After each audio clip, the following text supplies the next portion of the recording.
Nation, I am excited to be with you, and let's just jump right in because hopefully you'll have things that you want to talk about afterwards.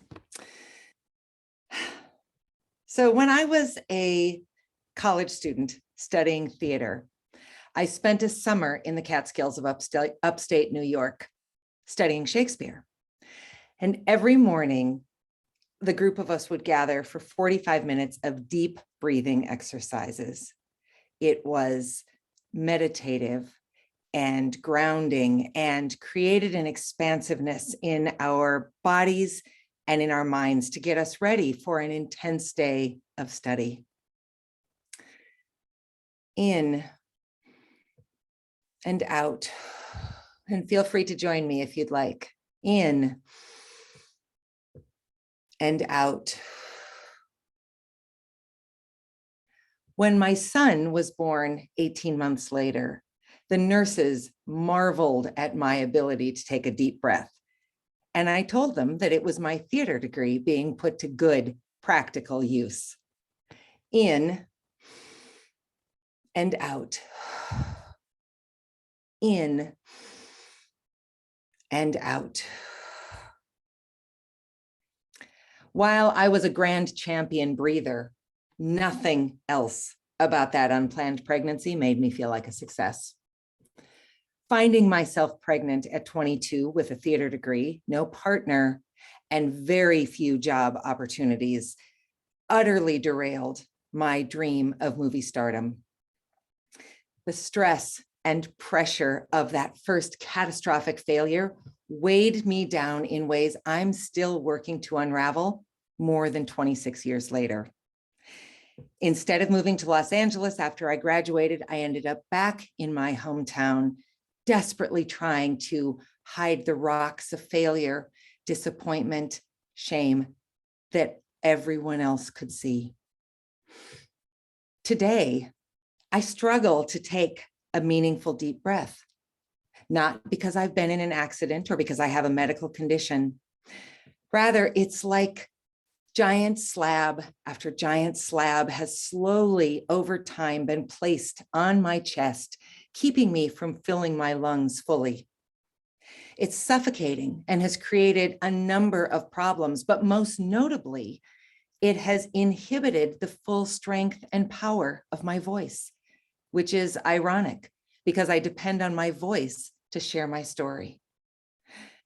I believe that this is largely a physical manifestation of a lifetime of internal stress, disappointment, shame, failure. And I once played a therapist on TV, so you know I know what I'm talking about. How are you dealing with the rocks in your life? I mean, we all have them. The emotional and mental failures we work so hard to make sure that no one else can see. The decisions of our lives that are weighing us down, crushing us, keeping us small. In and out. In and out. Despite having very little interest in becoming a mother, that's of course what happened at the end of that labored time. Unexpectedly, but thankfully, I fell in love with motherhood. I adore my boy Quinn. I delighted in so much of those early years, even though a lot about those years was hard, mentally, financially, emotionally, even physically. But in the midst of all of that, I was also finding joy as we were navigating the rocks that were springing up all around us. I have spent much of my life living in two simultaneous emotional states. One, delighted with the prospect of having become a mother and all that I experienced and learned along the way. And two, still desperate for movie stardom. The rocks have always been there, even when no one else could see them. Sometimes I've almost been able to convince myself that they've gone away. But then they find a way to press ever so slightly, remind me of the weight of their presence. I have spent most of my life thinking that because I didn't get to pursue my one singular dream, that my life has been a failure. But what if that's not true? What if I've just been defining these rocks, these failures the wrong way all this time? So let me tell you a little story. When Quinn was little, we spent a lot of time walking. Going for a walk with Quinn was always an exercise, primarily for my patients. I can still see his little body crouched low, watching the ants march to and from their circular dirt doors outside our apartment building. When we'd go for a walk, Quinn wanted to stop and look at every stick, every blade of grass, every single little stone. In fact, he wanted to do more than look. He wanted to bring them home. And I can see his chubby hand holding on to his little rock bucket, the metal cookie tin that he carried with him on all of our walks so he could bring home more rocks than his pockets could possibly hold. Quinn loved the shiny, sparkly ones. He loved the flat, smooth rocks. He loved the ones with jagged shapes he could identify. Quinn saw every rock as an individual object to examine and enjoy. He dutifully filled his bucket with rocks on our frequent walks. And where I saw piles of primarily dull gray stones, Quinn saw beautiful objects that deserved individual observation, contemplation, and conversation. It got to be that we had so many rocks in our apartment that I had to come up with a solution. So I developed a magical answer to our problems. I would say to Quinn, we're going for a walk and you need to gather up a bucket of rocks to take to Rock Cemetery, which was the landscaping around a federal building not too far from our apartment. Quinn would dutifully pick up a rock, determined to put it in the bucket, only to put it back on his table or chest of drawers upon further examination. There was something special about this one that couldn't be overlooked. Getting out the door asked as much of my patients as going for the actual walk. And for my part, I just didn't see the difference. We'd finally get to Rock Cemetery. And once there, Quinn would take the rocks out one by one. He would talk to them lovingly. He would find the perfect place for their eternal resting spot. He would set them down, and in the process, he would find another rock, pick it up and say, "Mom, look, it's..."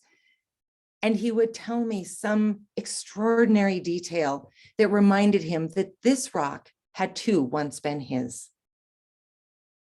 Well, that's quite a different way to think about rocks. What if I had thought about all the disappointments, the hard lessons, the insecurities, the professional setbacks, the failures, and more, the way that Quinn thought about his beloved rocks?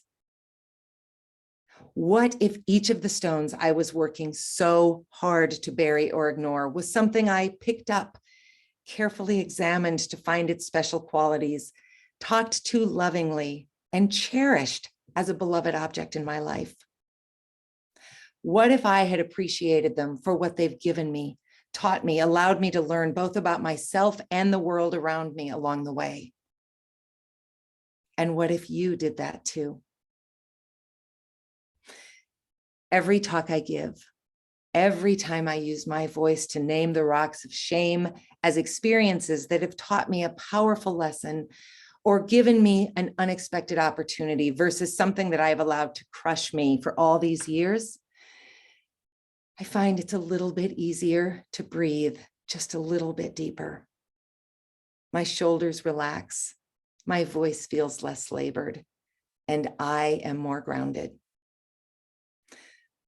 Looking back at your failures, disappointments, shame, challenges matters because there are two distinct ways to think about them. They can be the rocks that appeared out of nowhere, tripped you up, scraped your knee, veered you off your path, crushed you. They can be what kept you small, what kept you boxed in, what kept you from living the life that you were certain you were meant to live. Or you can view them as objects of immense value. They can be the very experiences, opportunities, challenges, and lessons that have made you who you are today. Take the rocks that are crushing you, destroying your dreams, and pressing the life out of your soul, and lift them off your chest.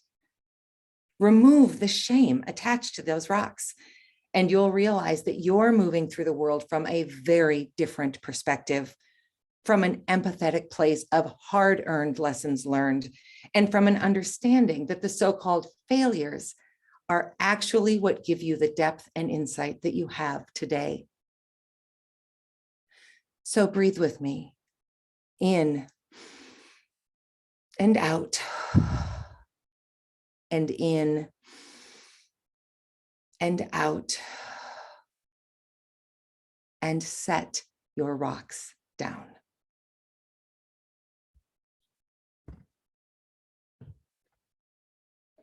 Wow, Dana.